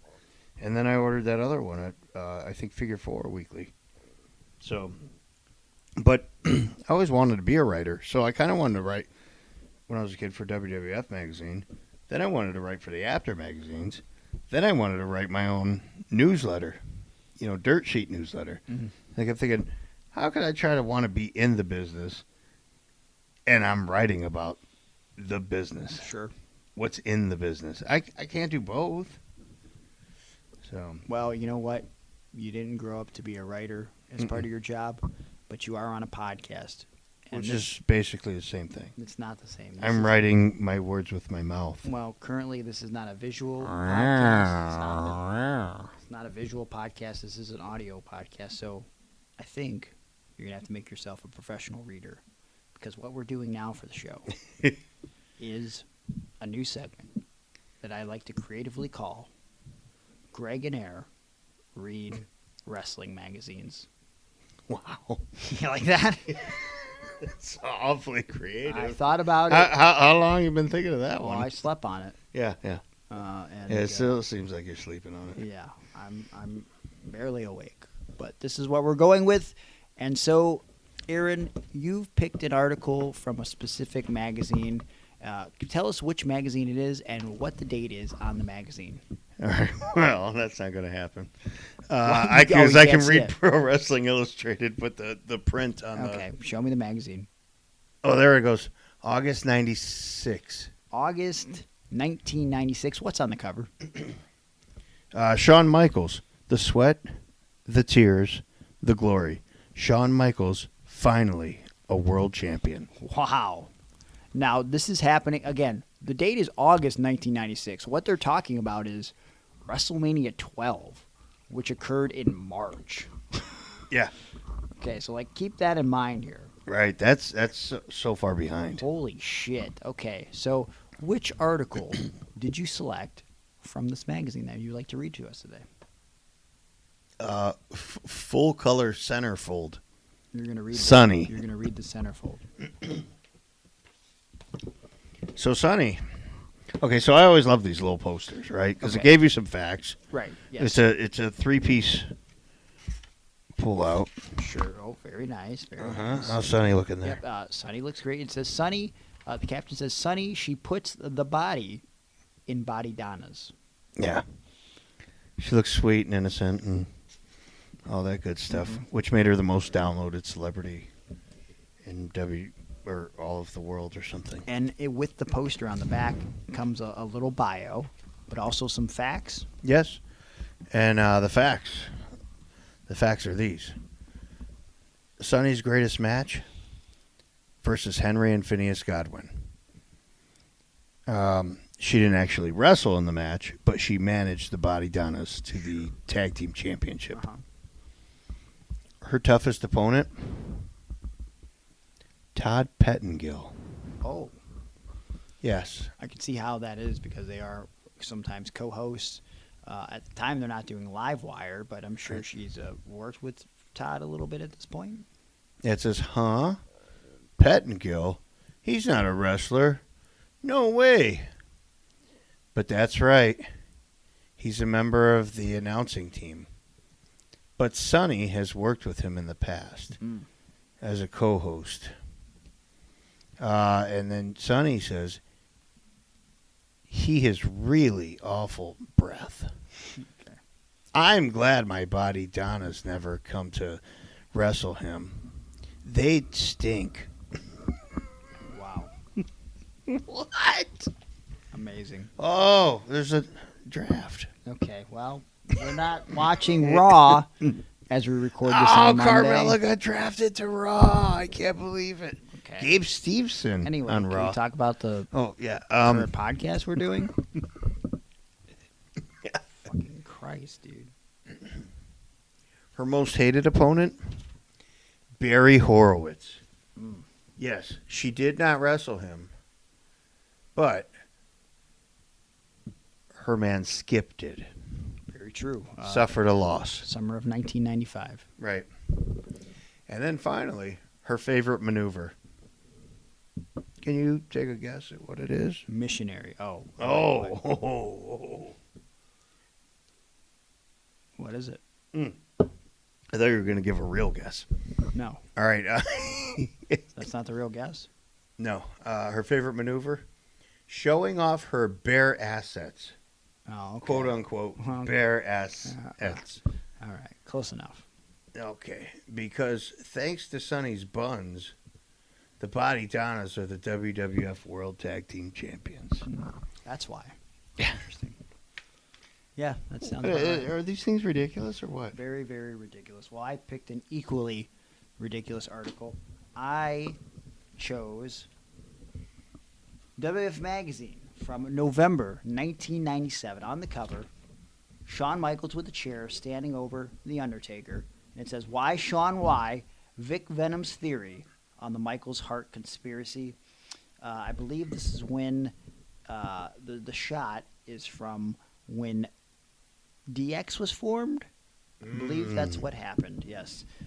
So the article that I chose comes at the end of an article about Vader entitled, It's Time, It's Vader's Time to Embrace the Masses. In a lot of these WWF magazines around the time, they would do a personality profile, where they would list random facts and statistics. I'm glad we didn't even talk about this, that we were both doing a section about facts and statistics on a particular wrestler. But this one is a personality profile on Vader. Ready for this? Yes. Favorite band? Bob Seger and the Silver Bullet Band. Okay? Yeah. Good choice, Vader. Biggest thrill in life? Getting married, the birth of my son, and winning 15 world titles in 12 years. So this is not typical for the time to have a character like Vader, who is a bad guy, putting over being married. I know. I would have never thought that. The birth of his son? Like, I don't want to imagine Vader a loving father unless he's on Boy Meets World. You know? Yeah. Hey, what the fuck? Good deal. Person you would most like to meet. Who do you think Vader wanted to meet more than anybody? President. Which one? George Bush. He actually picked a president. Don't know how you guessed that. And he picked John F. Kennedy. F. Kennedy. With the quote, I would love to go back in time and warn him. About what? Maryland? Was he warning her about Maryland, right? Maybe that was it. Or maybe it was that, he was going to get shot to death. Oh. That by those two lookers in the grassy knoll. Yeah, boy. Favorite sport besides wrestling? What do you think he picked? Football. Football is the answer. Favorite athlete? Lou Gehrig. Quote, despite his illness, he never gave up. Okay, again, this is the heel Vader. Are you sure he wasn't babyface here? He's not a baby. He hadn't turned? No, you know what? Maybe he did, actually. Yeah, because, I can't imagine them putting this out. Yeah. They're trying to make him a kinder, nicer Vader. I didn't actually read the article, but maybe. All right, well, good research here. I'm Way to shut go. the fuck up. Favorite television show? Star Trek? I thought it'd be Boy Meets World. Why didn't Vader choose Star Wars? That's not a television show. So, yeah, I guess you're right. Fuck. Hobbies. Ready for this? Stamp collecting. No. You're going to think this was Dennis Stamp's personality profile because his hobbies are trampolining and taking swings in the batting cage in my backyard. Oh. I can't even imagine Vader on a trampoline. Oh. Favorite food, steak. Favorite fast food, a lot of everything. Okay. Very accurate. Best advice he's ever received. I got into many fights while growing up in inner city Los Angeles because I refused to join a gang. My high school football coach told me to keep my temper in check. And he did, until that moment on pay-per-view where he said, Maybe Vader time is over. I guess I'm nothing but a big piece of shit. Big fat piece of shit. Maybe that's the only time that he couldn't keep his temper in check. It's very unfortunate. Or that time they beat the shit out of Gorilla Monsoon. Or that time that he got into a fight with Paul Orndorff in the locker room and beat the shit out of him while wearing Time he broke sandals. Joe Thurman's back. Or ripped Cactus's ear off. Yeah. There's been Or several. powerbomb Cactus on the concrete to make him get amnesia, and then he was lost in Cleveland for 6 months. Yeah. Favorite actor, John Wayne. Favorite actress, Marilyn Monroe. Quote, I would have loved to have met her. Favorite movie, Braveheart. I wish Vader would have got a cameo in Braveheart. Drew McIntyre's favorite movie also. Favorite video game. Don't have time for them, Vader says. If I could have done it differently, I would have. His answer, I would have came to the World Wrestling Federation with a different approach. Knowing what I know now, I would have come in more aggressively. Perhaps maybe you should have came in a little less aggressively and not got into it with Shawn Michaels. Yeah. Maybe you would have won the WWF Championship and main evented the Survivor Series, and then main evented the Royal Rumble in 1997. So maybe maybe you should have approached the answer to that question a little different too, Vader. Secret talent, I can play the piano very well. Favorite cartoon character, who do you think Vader chose? Bugs Bunny. Wile E. Coyote. I was so close. I don't know. Dude, you know what? I used to love those things. I remember there was one on Sid, Yeah. and it said turn-ons, and he put my body. Oh, my God. Well, whether it was him or whoever, it said my body. And then it said favorite meal. And it was like a T-bone steak or a porterhouse steak done a specific way. And so there was like some thought put into it. Ridiculous. And I kind of like that. Well, sometimes like these personality profiles did let you get to know the superstar a little bit better. In fact, I remember one time where I read a WWF magazine, or maybe it was WWE at that point, but they did an interview with Kane, and they asked him his favorite band, and he said Slipknot. And I remember thinking, like, Kane listened to Slipknot? Oh, man, he's awesome. I love Kane even more. Well, funny you should say that, because I specifically remember them doing one on Mankind. Mm-hmm. And asked what his favorite band was. What do you say? Aid. Oh. Jesus. Bad dude. Hey, he gets color a lot. Ridiculous. One more thing I want to read from this magazine before we close up this new segment. Hope you guys enjoy it. It's a little trip down memory lane. They used to put in the WWF magazines Federation Fanatics, and they have two young people listed here, one being name Lauren Zukakis, age 13, hometown Waterbury, Connecticut, school West Side Middle School, grade 8th. Now, before I continue, I want to point out that I don't feel like you would print any of this about a 13-year-old girl in any type of magazine these days with this much information, because there's a lot of fucking creeps out there.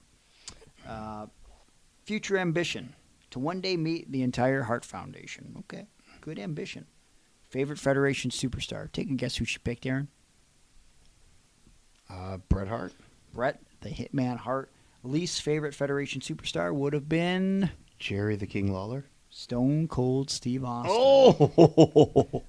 What I like best about the World Wrestling Federation, watching Bret Hitman Hart on Raw's War. If I were president of the World Wrestling Federation, I would fire Steve Austin and give all the Hart Foundation members raises. Wow, very nice.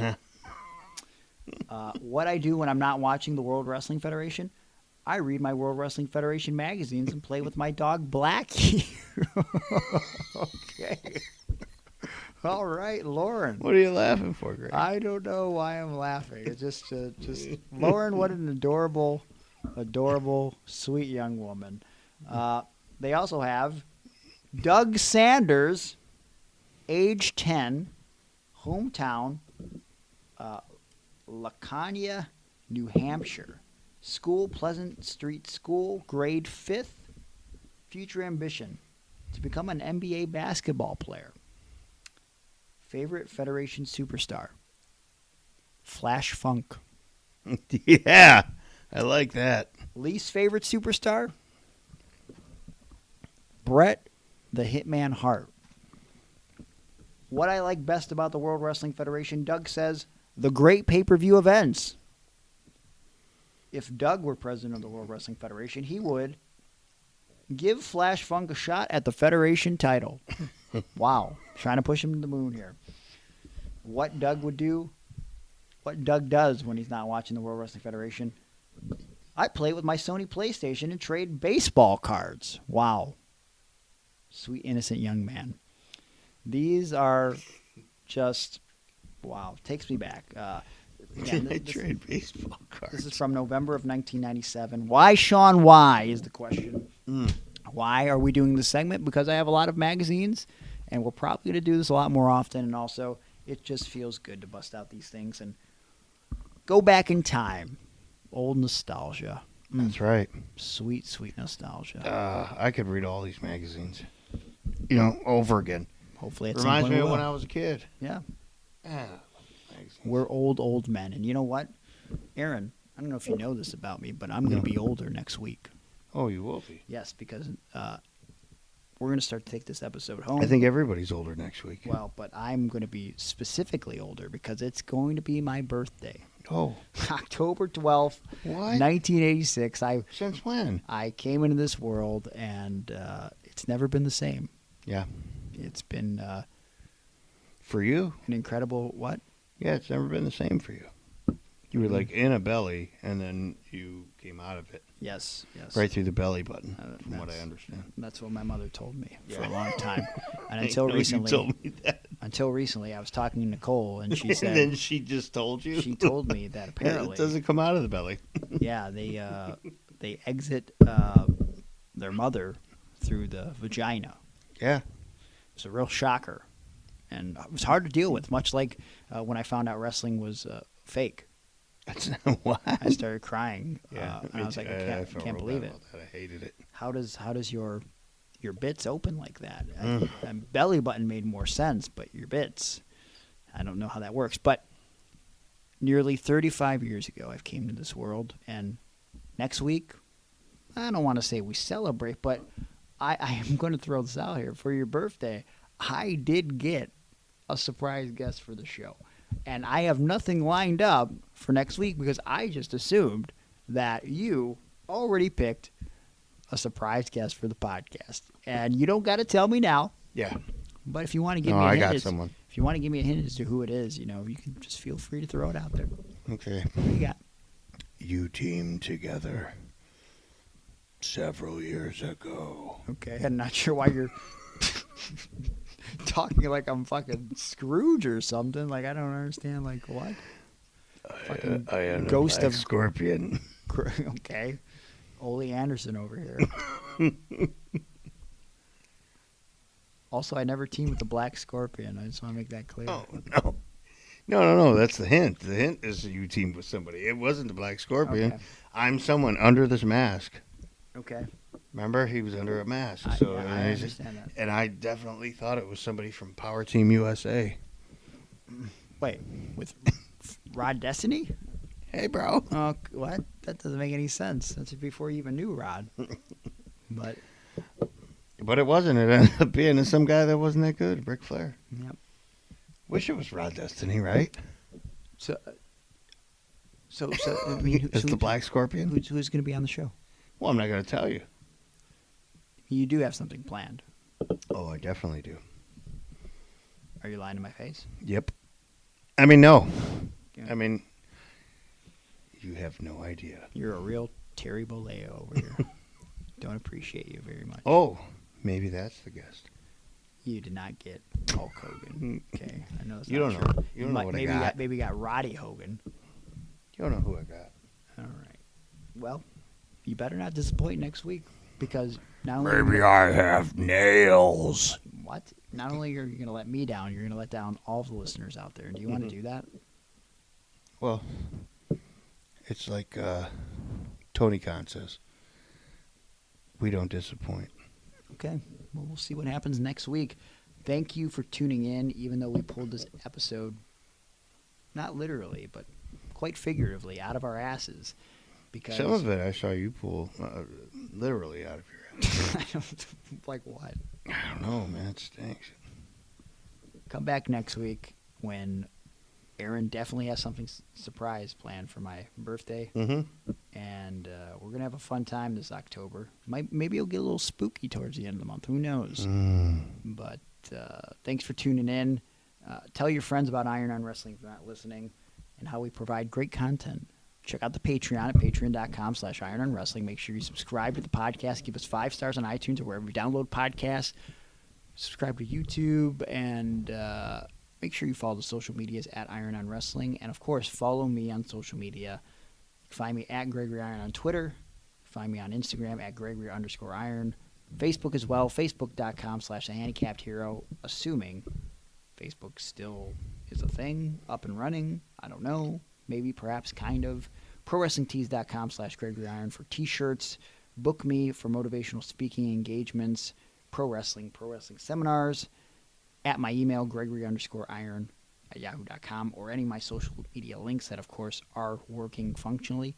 And, of course, you can find me on Cameo. For a shout-out, for any occasion, just search Gregory Iron. Aaron, what would you like to plug? At Fair to Air, at Fair to Aaron, and then you figure it out. Figure out what? Which one goes where? Is it Twitter? Is it Instagram? Yeah, but, like, don't you have Instagram accounts and Twitter accounts with the same names because you signed up for them under those names and then forgot the passwords? So now you're just going to confuse people? Yeah, I think you're right. Yeah, I think you are right. Okay. But you can't fault me. I'm 45 or 4. You don't even know your age. I can't remember. We've talked about this. Sad situation here. You'll get there one day. Hopefully I'll be gone before that. Oh, my gosh. Yeah. But not next week. Next week's my birthday, so I'm going to hang out a little bit longer. But as my dad says, another day closer to death. What a happy, not depressing at all, man. Hey, till next week. See you soon. Shout out to Ralph. His name's not Ralph. What is it? Dwayne. Oh, not The Rock. Dwayne Richard Smith. That's all I got. We should kiss. We should kiss and make him on my dad. Here we go. For you,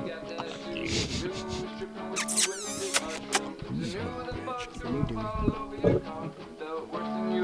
In the morning, who loaned you money, homie? Who owes you cash? Who taught you how to use the bong for grass?